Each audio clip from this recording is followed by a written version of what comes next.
Welcome back, kings and queens, for another video. And of course we're going to talk about it today, because why would I not? Persona!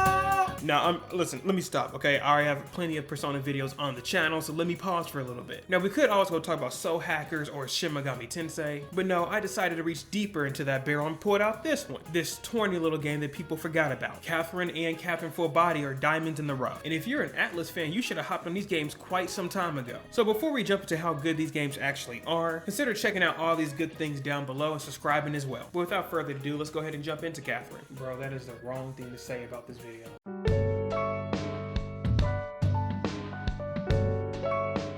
Catherine is one of those games at which you must have ultimate class as well as a significant amount of riz. Of course, unlike Persona games, you're not just a boy that puts on a mask to go fight against your problems. Okay, well maybe you do put on a mask and fight against your problems because you're a sheep. But the thing is, these problems are a little bit more mature. I'm not just talking about the M slapped on a box so your kids can't be a phantom thief anymore. But you see, this game has a lot more adult topics to talk about, and as we dive into Catherine Full Body, it gets even bigger. So just consider that a spoiler warning and an adult warning as well, because I don't want anyone in the comments commenting, oh my gosh, Morgana's not old enough to drink alcohol. Like, bro, come on now. Now, to give you some backstory of what Catherine is, you play as a young man named Vincent. A 32-year-old man, I should say. If you consider that young, that's up to you. But this man is an average Joe. He does his job, he gets paid, and he goes home. And you see he's had a long relationship with a lady named Catherine with a K. Now you see Catherine with a K is ready to put on the ring. You see they're both in their 30s, they're ready to tie up the knot and sail off. But you see Vincent's just not with it. He can't tell himself that he's ready for marriage. So instead of taking that step forward, he decides to stay at the bar with his buddies and drink his sorrows away. Now listen up here. Men,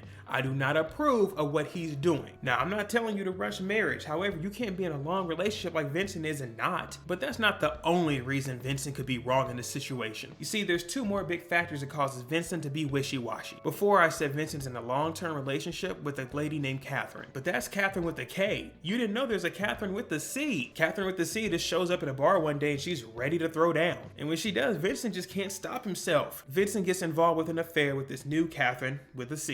And because of that, he really struggles if he wants to get married with Catherine with a K whatsoever. Oh, but don't let me stop you there. Oh no, Vincent, you have more problems than that. Because little did we know, Catherine with a K has a little K coming soon. For those of you who didn't understand, she's pregnant. Now that you understand Vincent's dire situation, I'll let you decide what's the right and wrong thing to do. Then you have Catherine Full Body that throws in another girl named Ren. Ren is short for Catherine with a Q. Now before we get into the new Catherine's part of the story, you must know that Catherine came out in 2011. 10 years ago was much more different than it is today. Why am I saying this? Well, Catherine with the Q isn't biologically a female. Vincent's living a different life, dude. You see, this new Catherine is actually a man but cross-dresses as a woman. Now, before we get into the gameplay and the pros and cons, I will say that there's multiple endings in Catherine. Bro, these phrases suck. Now, when it comes to these endings, I'm talking about there's good endings, bad endings, true endings, but the main endings you need to pay attention to are Catherine with a K, C, Q, and Freedom. While the three Catherines make sense, the Freedom ending is just Vincent choosing to not be with anyone. Now, one of the creators has came out and said that there is no chronological true ending. So really, you can make your choice to be a monster or an angel. Up to you. But now that I've talked about the backstory for way too long, let's get into the gameplay. The gameplay happens whenever Vincent falls asleep. Because he feels so bad about cheating and everything else he's doing, he has nightmares and has to climb up a tower. These towers represent what's actually happening during the game. For example, the stage Inquisition is based off of characters that have cheated on their significant other. A better way to say this is Vincent's not the only one here. All these other characters that you see as sheep are just like Vincent.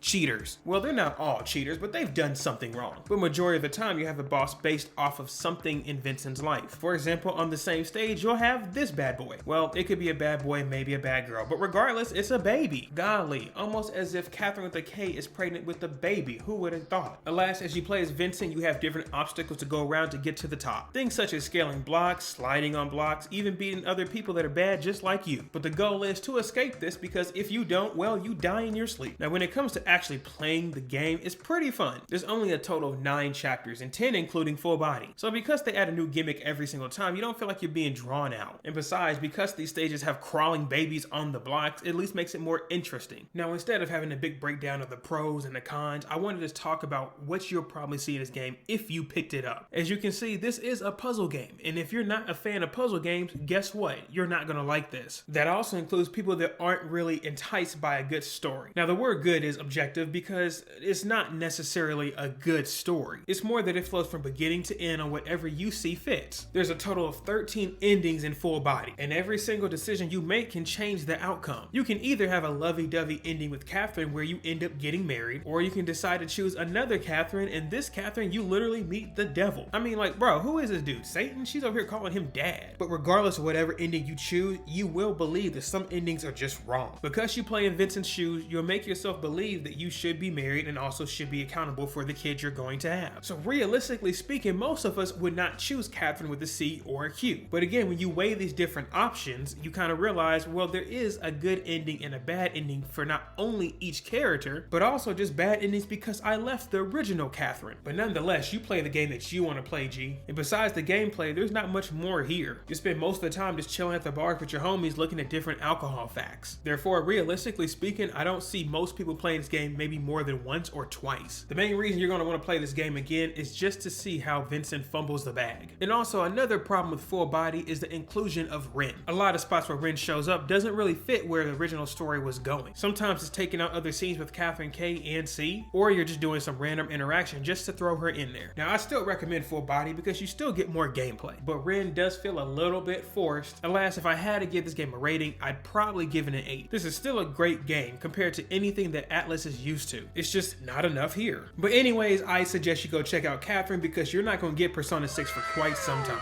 But if you have made it through the end of this video, I suggest you go check out the Persona 3 and 4 stuff. I know for a fact you're in this Atlus cycle. It never ends. But anyways, thank y'all for watching. I really appreciate all the love and support. Y'all have a good one. Until next time. Peace.